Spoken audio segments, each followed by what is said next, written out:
For 10 years, Chloe was the undisputed queen of literature, the best-selling author whose words painted dreams for millions.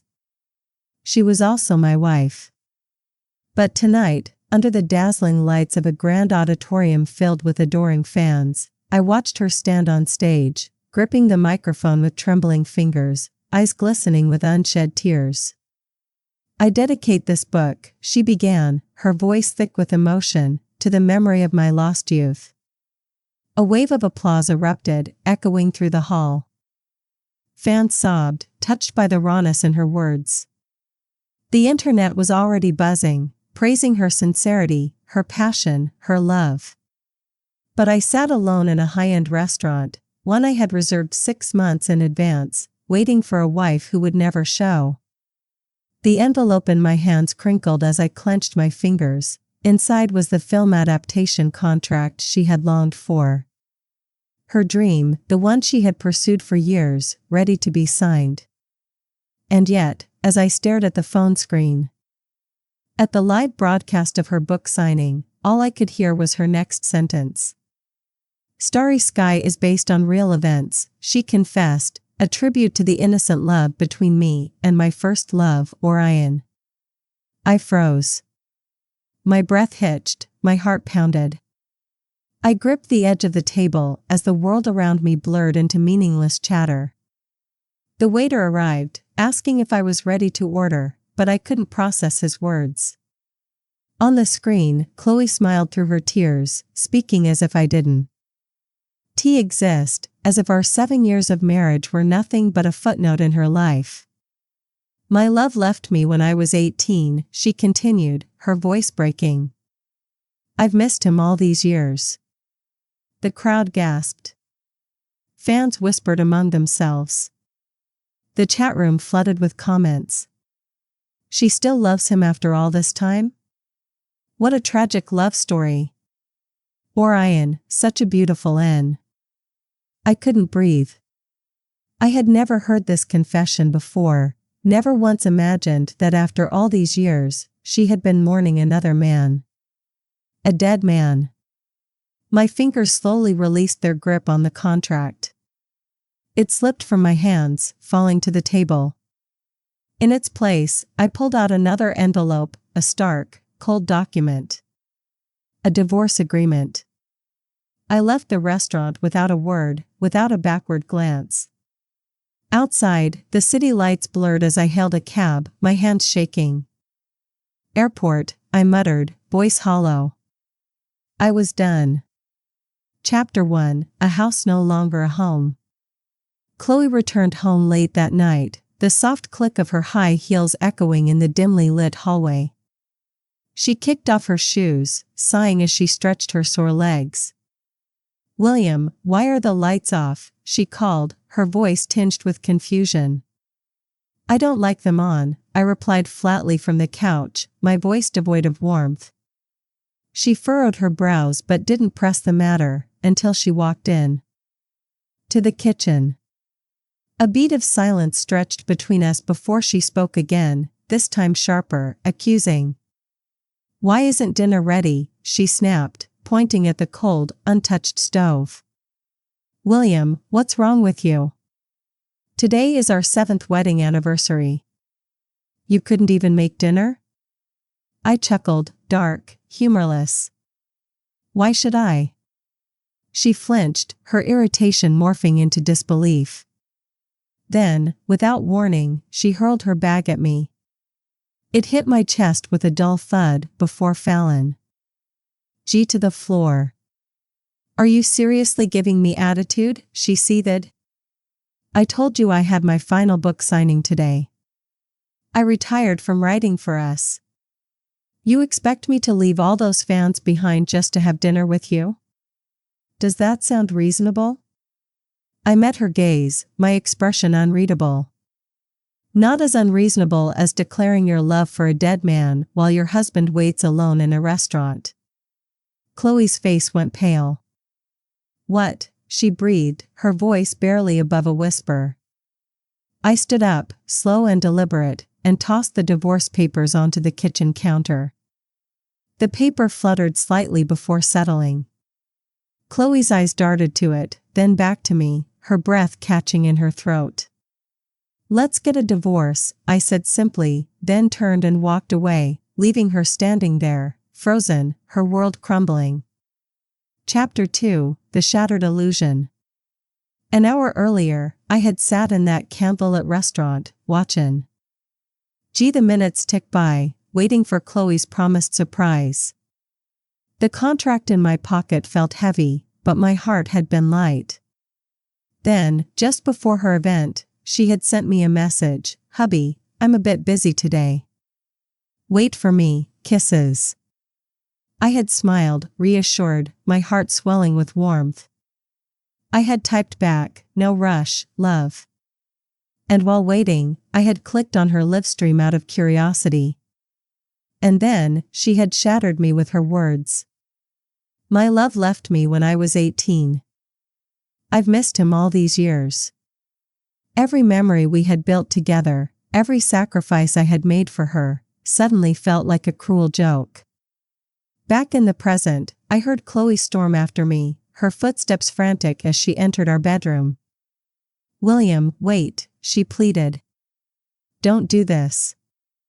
I ignored her and began packing. She grabbed my arm, her usual confidence cracking. "I know you're upset. I messed up, okay? But I was just speaking sentimentally for the fans. You know how the industry works. Dawn.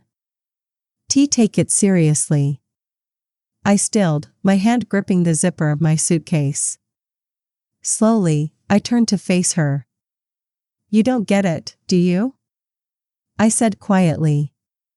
"It wasn't just words, Chloe. It was the truth. Your truth." She hesitated, lips parted as if trying to form a response. But no words came.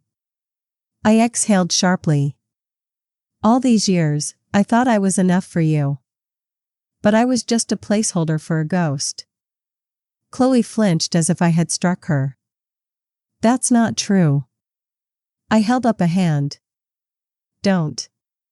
Just don't." Her silence spoke louder than any words ever could. And so, without another glance, I picked up my bag and walked out. She didn't stop me this time. Outside, the cold night air bit at my skin. I pulled out my phone and dialed a number I hadn't called in years. It rang twice before a warm, familiar voice answered. "William? This is a surprise." "Godmother," I said, my voice steadier than I felt. "I want to move abroad." A brief pause. Then, a delighted laugh. "Finally figured it out, huh?" "Yeah," I murmured, glancing back at the house that no longer felt like home. "I'm done here." As I walked away, my phone buzzed, a Twitter notification. Against my better judgment, I checked it. A photo of Chloe, smiling, standing in front of a painting. Orion's painting. The caption read, "The best teacher in the world." I exhaled slowly, the last shred of hope inside me flickering out. I booked my flight that night. Tomorrow, I would be gone. Chapter 3: Shadows of the Past. The airport was nearly empty when I arrived, the hum of late-night flights filling the silence. I clutched my passport tightly, my heart racing as I stared at my one-way ticket. The flight was in a few hours, but I couldn't shake the heaviness in my chest. This was it, the moment I left everything behind. My phone buzzed. I didn't need to look to know who it was. Chloe. Again. I sighed, chagrin. The device deeper into my pocket. I wasn't going to answer. I had made my decision. Instead, I found myself scrolling through my feed.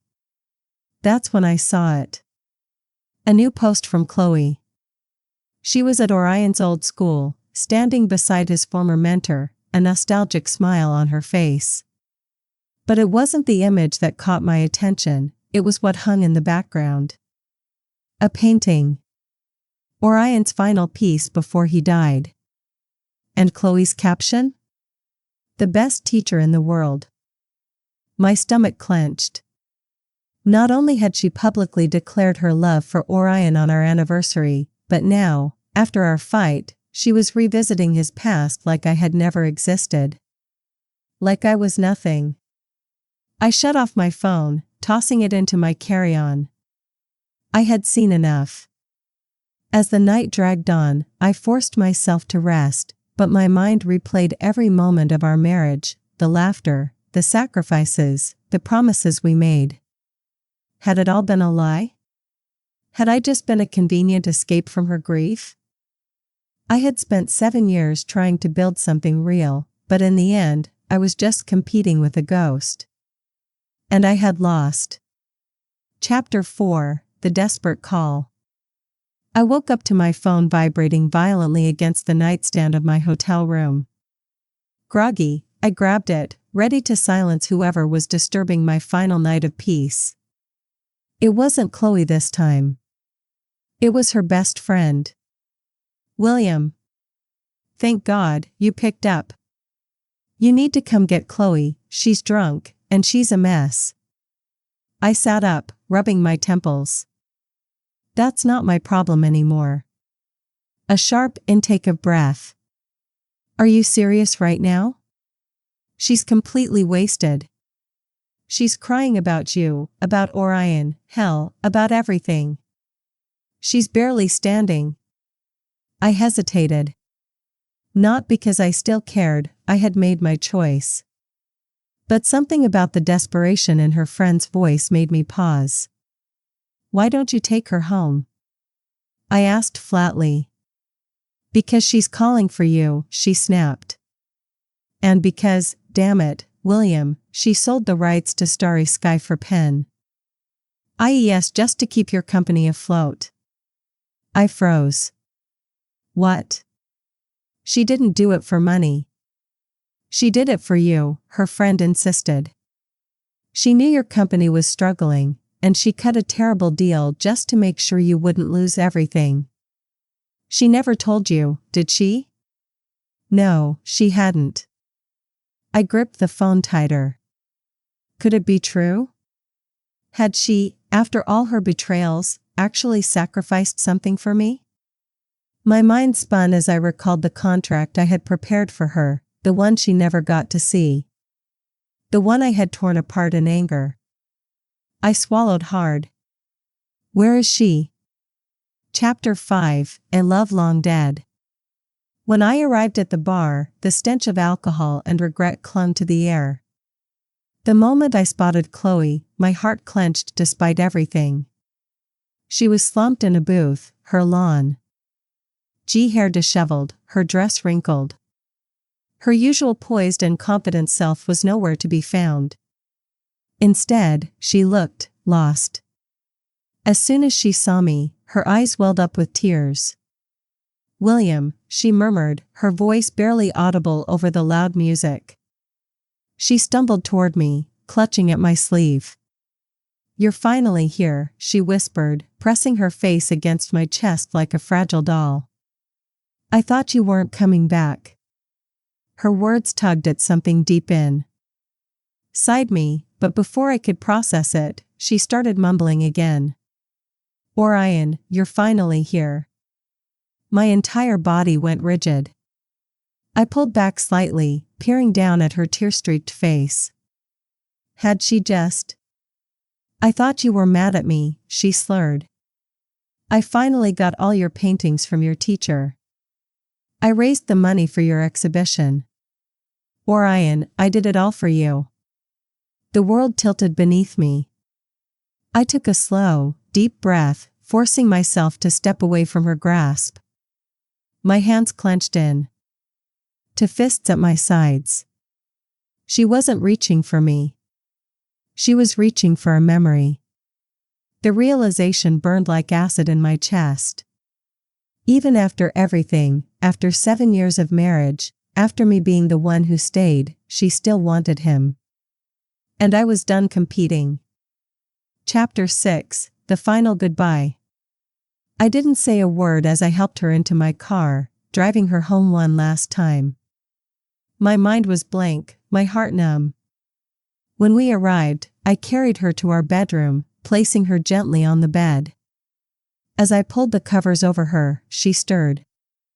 "Orion," she mumbled, eyes fluttering open for a brief moment. "Don't leave me again." I stared at her, my chest hollow. Then, with a quiet sigh, I reached into my bag and pulled out the divorce papers I had printed long ago. I placed them on the bedside table, right where she would see them the moment she woke up. And then, without another glance, I turned and walked out the door. For the last time. Chapter 7: A Flight to Freedom. By the time the first rays of sunlight kissed the sky, I was already at the airport, waiting for my flight.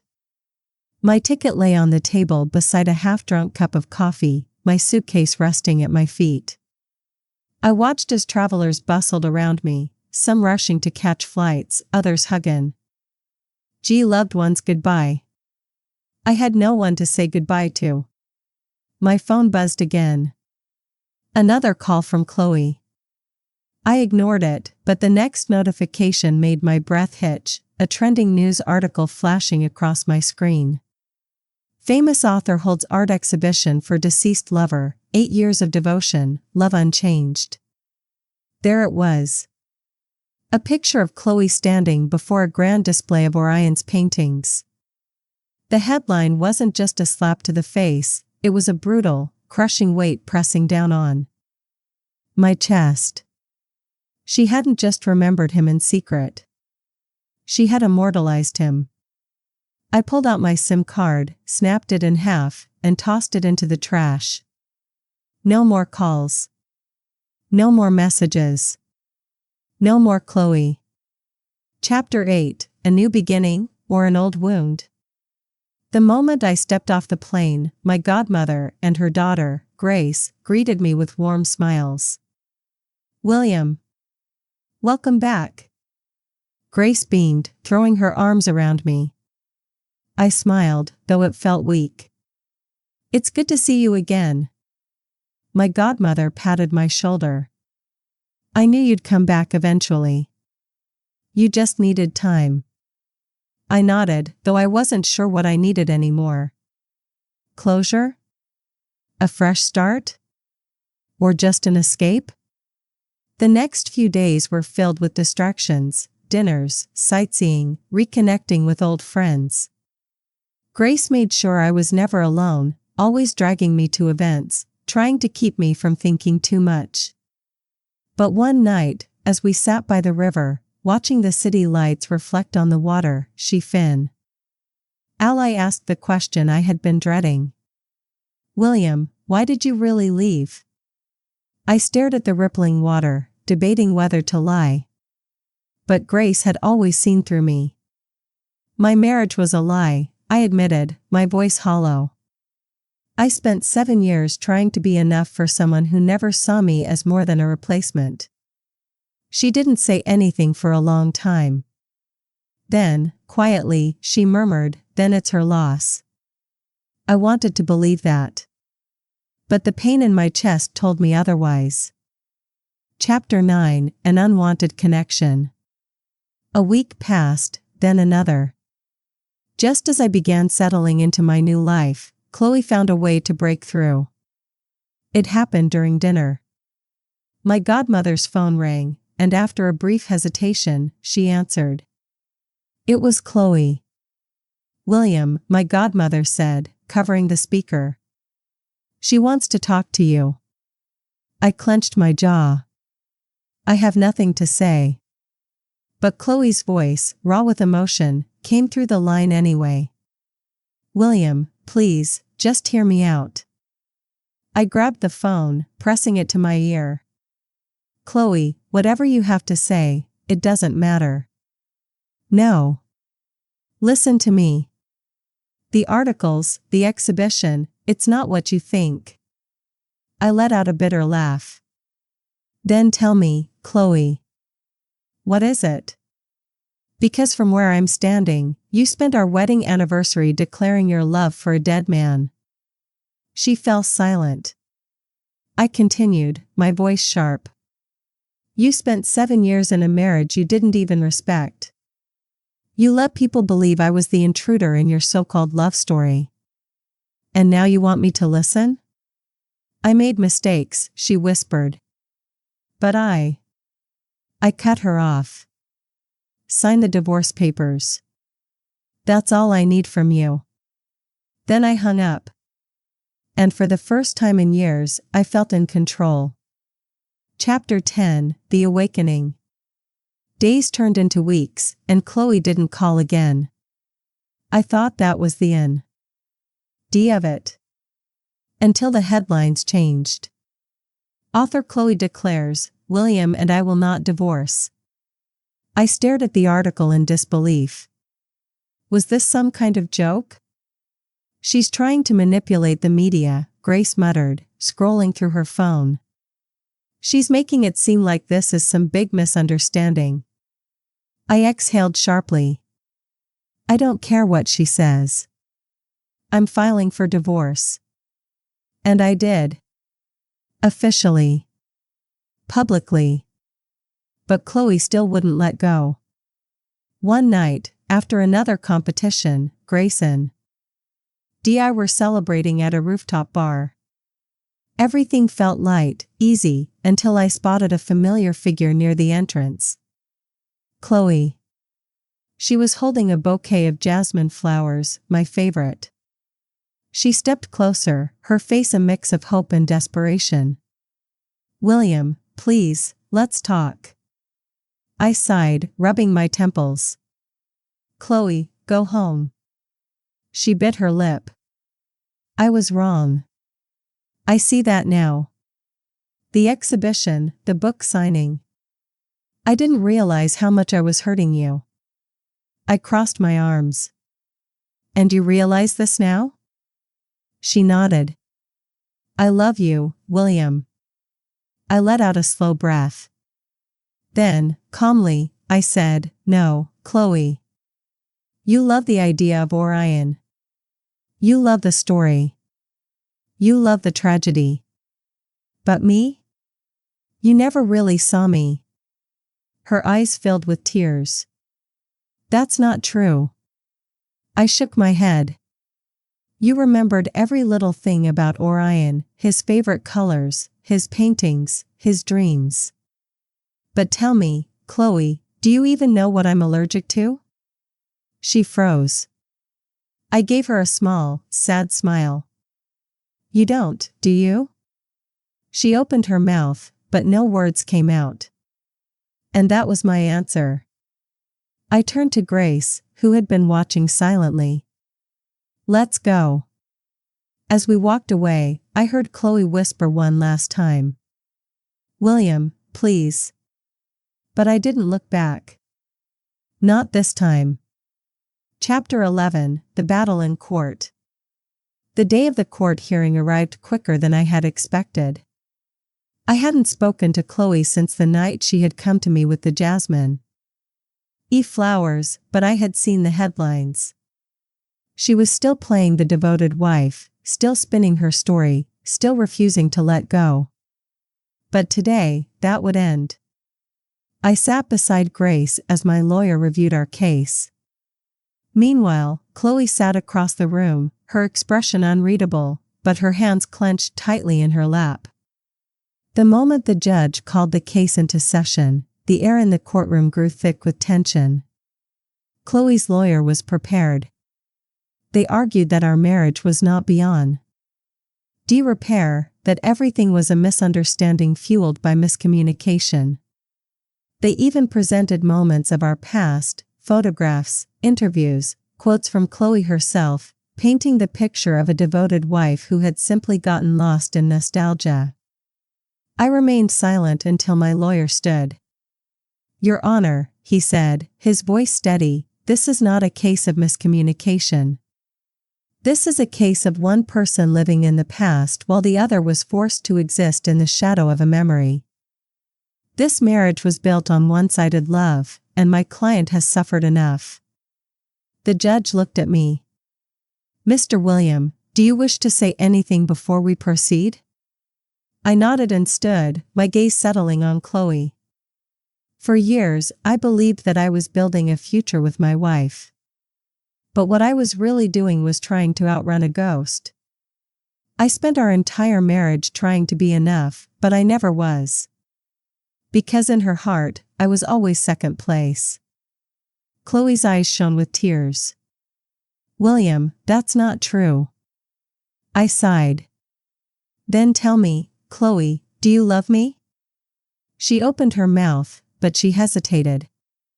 That moment of silence was all the answer I needed. I turned back to the judge. I want a divorce. The gavel struck. The ruling was in my favor. Our marriage was officially over. Chapter 12, A Clean Break. I stepped outside the courthouse, inhaling the crisp air like it was the first breath of my life. The weight I had carried for 7 years was gone. Chloe caught up with me just as I reached the parking lot. William, wait. I turned slowly, meeting her desperate gaze. I know I messed up, she said, her voice trembling. But I swear, I was never trying to hurt you. I didn't know how to let go of the past. I studied her, this woman I had once loved so deeply, and for the first time, I didn't feel anger. I didn't feel pain. I just felt nothing. I know, I said quietly. And that's exactly why this had to end. Her face crumpled, but she didn't fight me anymore. She just nodded, wiping her tears. And then, for the last time, I walked away. Chapter 13, A New Chapter. Life after Chloe was surprisingly peaceful. Grace was by my side, helping me adjust, making sure I stayed focused on what truly mattered. My work, my dreams, my own happiness. One night, we sat in a small cafe, sipping coffee after a long day of work. Grace leaned back in her chair, studying me with an amused smile. You look different. I raised an eyebrow. Do I? She nodded. You look free. I smiled, the kind of genuine smile I hadn't felt in years. I think I am. She reached across the table, her fingers brushing against mine. So, what now? I thought about it. For the first time in a long time, I didn't have an answer. And that was okay. Now, I said, lacing my fingers through hers, we live. Chapter 14, The Aftermath. The weeks following the divorce were quieter than I expected. There was no grand scandal, no desperate attempts from Chloe to drag me back. The media moved on quicker than I had anticipated. One moment, we were front-page news, and the next, we were just another story fading into the background. I should have felt relief. And in some ways, I did. But there was an emptiness too, like standing in the ruins of a house I had spent years building, realizing that I had been the only one truly living in it. I buried myself in work. Grace kept me busy, filling my days with projects, competitions, and events. Every day felt like progress, like I was moving toward something bigger. But there was still a nagging voice in the back of my mind, whispering about the past I had left behind. It wasn't regret. It wasn't even sadness. It was just closure I hadn't fully accepted yet. Chapter 15, An Unexpected Encounter. One evening, after a long day at work, I stopped by a bookstore. She wanted to grab a few magazines, and I wandered through the aisles absent-mindedly. Then I saw it. Starry Sky. Chloe's book, displayed prominently on the bestsellers shelf. The same book that had shattered everything. The book that had immortalized Orion. I reached for it, flipping to the dedication page. To the memory of my lost youth. I exhaled slowly. The words still stung, but not in the same way. This time, I wasn't looking at them as a betrayed husband. I was looking at them as an outsider, someone who had walked away and survived. I placed the book back and turned, only to find myself face to face with Chloe. She looked different. Tired. Thinner. Her usual confidence seemed dimmed, like a flame flickering against the wind. "William," she whispered, almost as if she wasn't sure if I was real. I didn't know what to say.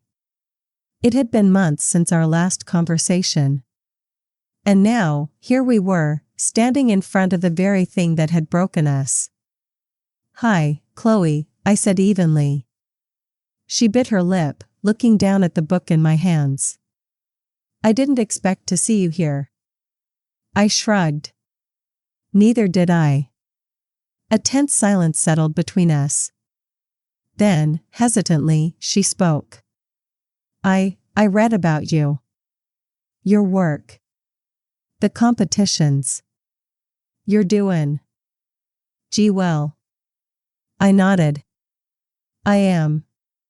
She looked away, exhaling shakily. "I'm happy for you." And for the first time, I believed her. Chapter 16, A New Kind of Goodbye. Chloe and I sat in a small cafe, just down the street. It wasn't planned, but neither of us wanted to leave things hanging after running into each other like that. She stirred her tea absent-mindedly. I signed the papers. I glanced at her. "I know." She let out a soft, almost bitter laugh. "I thought it would feel different. I thought I'd fight harder." I tilted my head. "Why didn't you?" She hesitated. "Because I realized I had already lost you a long time ago." I didn't respond, but she continued. "For years, I held on to something that wasn't real. Orion, he was gone, but I never let him go. And in doing that, I never truly let you in." I nodded, appreciating her honesty. "Yeah."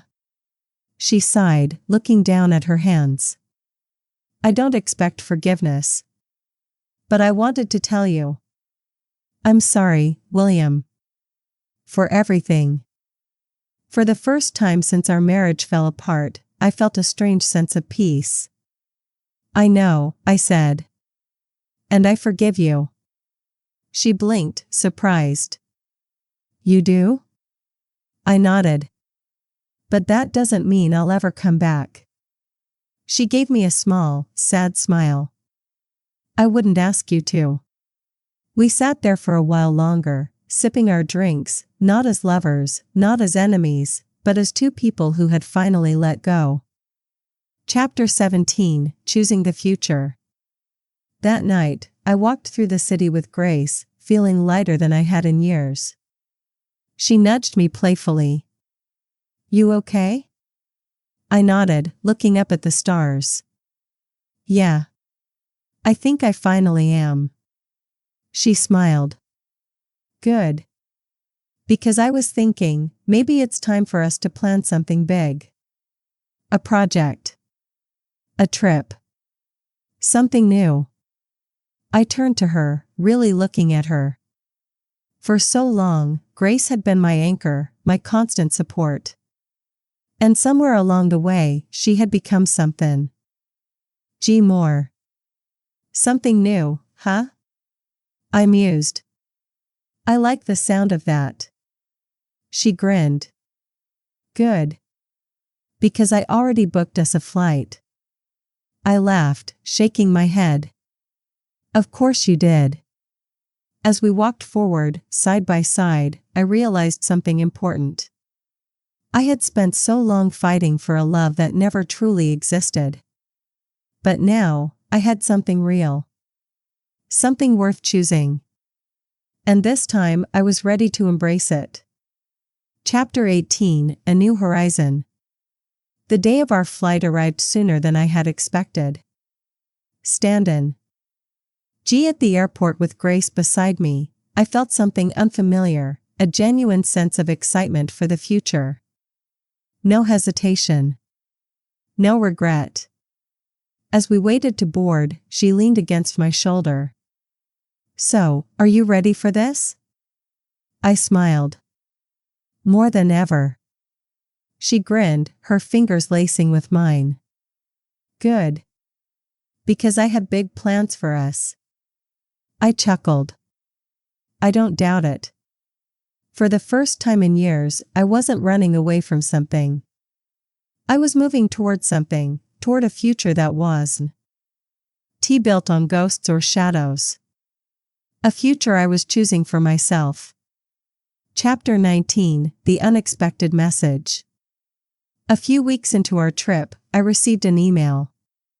From Chloe. I hesitated before opening it. A part of me expected her to beg me to come back, to try and rewrite history again. But when I read the words, I realized I had been wrong. "I hope you're doing well. I know I don't have the right to ask for anything, but I wanted to say thank you. Thank you for loving me, even when I didn't deserve it. Thank you for being patient, for trying, for everything. I've started therapy. It's hard, but I'm learning. About grief, about letting go, about how I hurt you. I don't expect forgiveness, but I wanted you to know I'm trying to be better. And I wanted to tell you that I finally took Orion's paintings down. Not because I don't care about him anymore, but because I've accepted that holding on to him the way I did wasn't love, it was fear. Fear of moving forward, fear of forgetting, fear of losing a part of myself. I don't want to live in fear anymore. Wherever you are, I hope you're happy. Truly happy. Goodbye, William." Chloe. I exhaled slowly, staring at the screen for a long time. And then, I did something I never thought I would, I smiled. She was finally letting go. And so was I. Chapter 20, A Love Meant to Be. On evening, Grace and I walked along the beach, the waves brushing against our feet as the sun dipped below the horizon. She glanced at me, curiosity in her eyes. "What's on your mind?" I looked at her, the woman who had stood by me through everything, who had never asked for more than I was ready to give, who had waited patiently as I pieced myself back together. "I got a message from Chloe," I admitted. Grace's expression didn't change. "And?" "She let go," I said simply. "For real this time." Grace smiled. "Good. You both needed that." I nodded. "Yeah." We walked in silence for a few moments before I stopped, turning to face her. My heart pounded, but not with fear, just certainty. "Grace," I said, taking her hands in mine, "I don't want to waste any more time." Her breath hitched. "What do you mean?" I pulled a small velvet box from my pocket, opening it to reveal a simple yet elegant ring.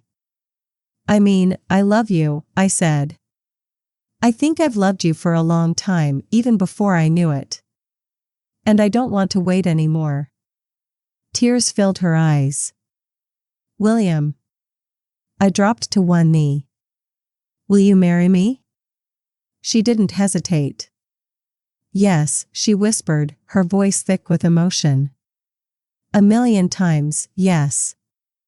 As I slipped the ring onto her finger, the waves crashed against the shore, the sky turning a deep shade of purple.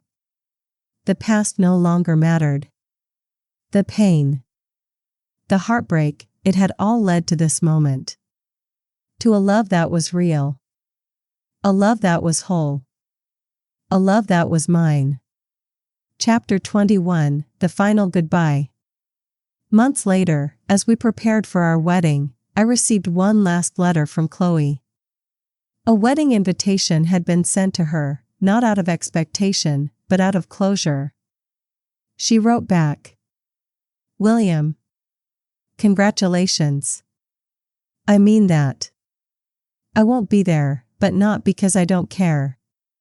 It's because I do. I need to step away from our story so you can fully live yours. You deserve this happiness. I hope she makes you smile the way you used to smile at me before I broke us. I hope she sees you the way I should have seen you. And I hope, truly, that you never have to feel second place again. Be happy, William. Chloe. I folded the letter, placing it in a drawer where the past belonged. And then, I turned to Grace, my future. Ready? She asked, taking my hand. I squeezed it gently, smiling. More than ever. With that, we stepped forward, to a life built on love, trust, and the promise of something new. A love not bound by ghosts. A love that was finally, completely, ours. And this time I was exactly where I was meant to be.